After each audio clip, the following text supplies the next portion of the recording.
Graças a Deus, mais uma ministração. Livro Marcos capítulo 4. Retornou Jesus à beira-mar para ensinar, e a multidão que se juntou ao seu redor era tão numerosa que o forçou a entrar num barco, onde assentou-se. O barco estava no mar e todo o povo agrupava-se na praia. E assim ele lhes transmitia muitos ensinamentos por parábolas e enfatizava ao ministrar. Escutai, eis que o semeador saiu a semear. Enquanto lançava a semente, parte dela caiu à beira do caminho, e chegaram as aves e a devoraram. Outra parte caiu em solo pedregoso, e não houve terra suficiente. Nasceu rapidamente, pois a terra não era profunda. Contudo, ao raiar do sol, as plantas se queimaram e, porque não tinham raízes, secaram. Outra parte ainda caiu entre os espinhos. Esses espinhos cresceram e sufocaram as plantas, e por isso não pôde dar frutos. Finalmente, outras partes caíram em terra boa. Germinaram, cresceram e ofereceram grande colheita, a 30, a 60 e a 100 por um. Alertou aquele que tem ouvidos para ouvir, que ouça. Alertou aquele que tem ouvidos para ouvir, que ouça. Quando se afastou das multidões, os 12 e alguns dos outros que o seguiam lhe pediram para elucidar as parábolas. Então lhes revelou: a vós foi concedido o mistério do reino de Deus. Aos de fora, entretanto, tudo é pregado por parábolas, com o propósito de que, mesmo que vejam, não percebam, ainda que ouçam, não compreendam, e isso para que não se convertam e sejam perdoados. Então Jesus os questionou: se não compreendeis essas parábolas, como podereis entender todas as outras? O semeador semeia a palavra. Algumas pessoas são como a semente à beira do caminho, onde a palavra foi semeada. Mas assim que a ouvem, Satanás vem e toma a palavra nelas semeada. Assim também ocorre com a que foi semeada em solo pedregoso. São as pessoas que, ao ouvirem a palavra, logo a recebem com alegria. Entretanto, visto que não tem raiz em si mesma, são de pouca perseverança. Ao surgir algumas tribulações ou perseguição por causa da palavra, rapidamente sucumbem. Outras ainda, como a semente lançada entre os espinhos, escutam a palavra. Porém, quando chegam as preocupações da vida diária e a sedução da riqueza e todas as demais ambições, agridem e sufocam a palavra, tornando-a infrutífera. Todavia, outras pessoas são como as que foram semeadas em terra boa. Estas ouvem a palavra, acolhem-na e oferecem farta colheita a 30, a 60 e a 100 por um.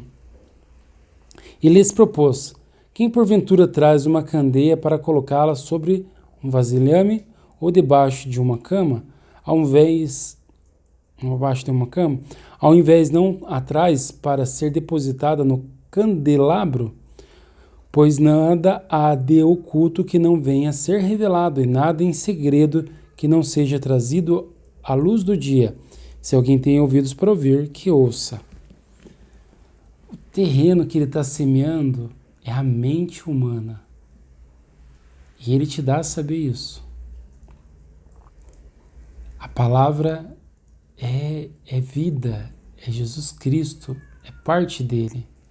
Sim, como homem físico, ele deposita a semente na mulher e aquela semente cresce.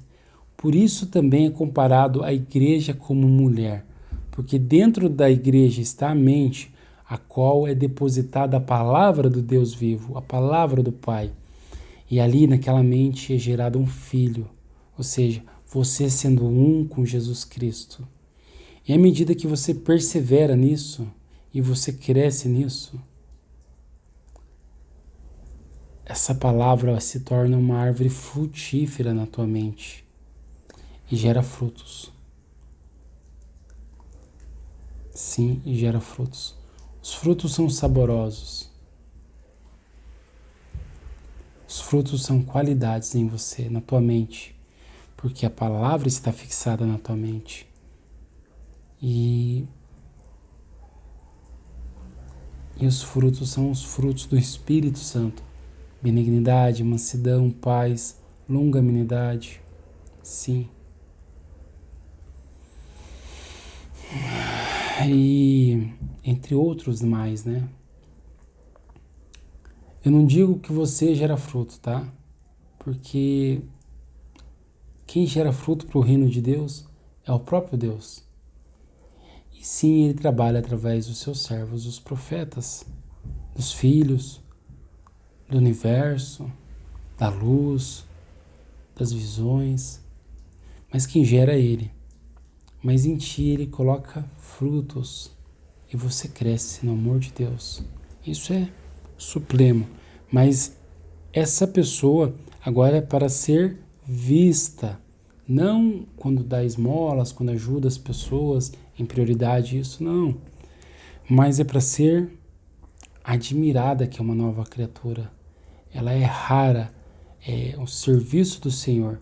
Então ela também assim anda, e ao andar, ao ser manifesta, ao ser vista, dá testemunho da palavra, né? Se alguém tem ouvidos para ouvir, que ouça.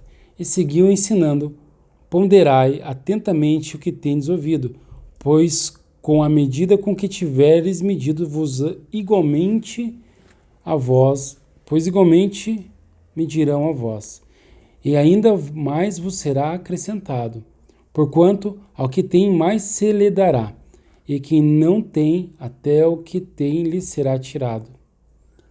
O reino de Deus é semelhante a um homem que lançou a semente sobre a terra. Enquanto ele dorme e acorda,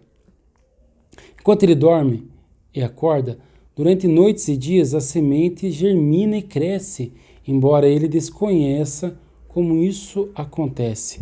A terra por si mesma produz o fruto. Primeiro surge a planta, depois a espiga e mais tarde os grãos que enchem a espiga. Assim que as espigas amadurecem, o homem imediatamente passa a foice, pois é chegado o tempo da colheita. E contou-lhes mais. Com o que compararemos o reino de Deus? Que parábola buscaremos para apresentá-lo? É como um grão de mostarda, que é a menor das sementes que se planta na terra. Porém, uma vez semeada, cresce e se transforma na maior das hortaliças, com ramos tão grandes a ponto de as aves do céu poderem abrigar-se sobre a sua sombra.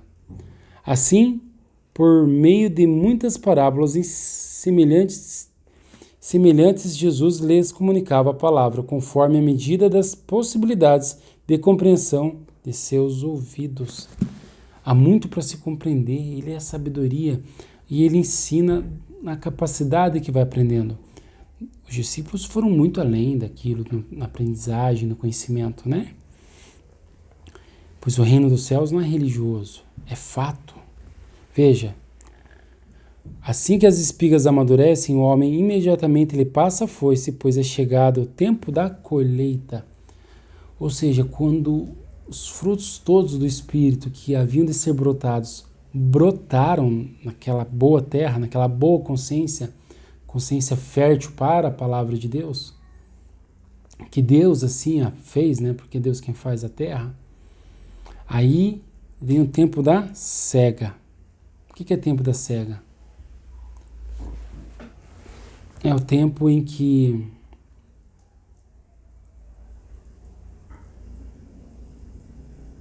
você há de descobrir.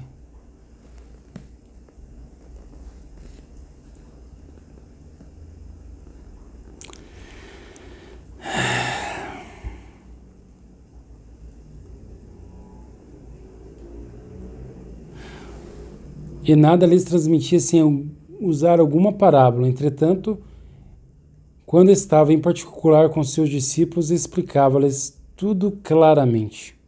Naquele mesmo dia, ao cair da tarde, pediu aos seus discípulos: Passemos para outra margem. Eles, então, despediram-se da multidão, o levaram no barco assim como estava, e outros barcos o seguiram. Aconteceu que levantou-se um tremendo vendaval, e as grandes ondas se jogavam para dentro do barco, de maneira que este foi se enchendo de água. Jesus estava na popa, dormindo com a cabeça sobre um travesseiro. Os discípulos o despertaram e suplicaram: Mestre, não te importa que pereçamos? Então ele se levantou, repreendeu o vento e ordenou ao mar: Aquieta-te, silencia-te. E logo o vento serenou e houve completa bonança. Indagou os seus discípulos: Por que sois covardes? Ainda não tendes fé? Os discípulos, contudo, estavam tomados de terrível pavor e comentavam uns com os outros: Quem é esse que até o vento e o mar lhe obedecem? Assim você, se estiver passando por uma grande tribulação, perseguição é a palavra, né? Se estiver passando por alguma perseguição, clama ao Senhor. Ele acalma essa fúria do inimigo que se levanta contra ti, pois ele é Senhor do universo. E quantos mundos não há, né? Cada pessoa um mundo, cada consciência uma pessoa. Ele acalma a tempestade, impede que te façam dano, que te causem mal. Não fique espantado, o teu inimigo não vai te vencer. Em nome de Jesus de Nazaré. Amém. Crê no Senhor e será salvo tu e tua casa. Graças a Deus. Pai seja contigo e que seja bendito o nome do Filho de Deus em tua terra, em você. Amém.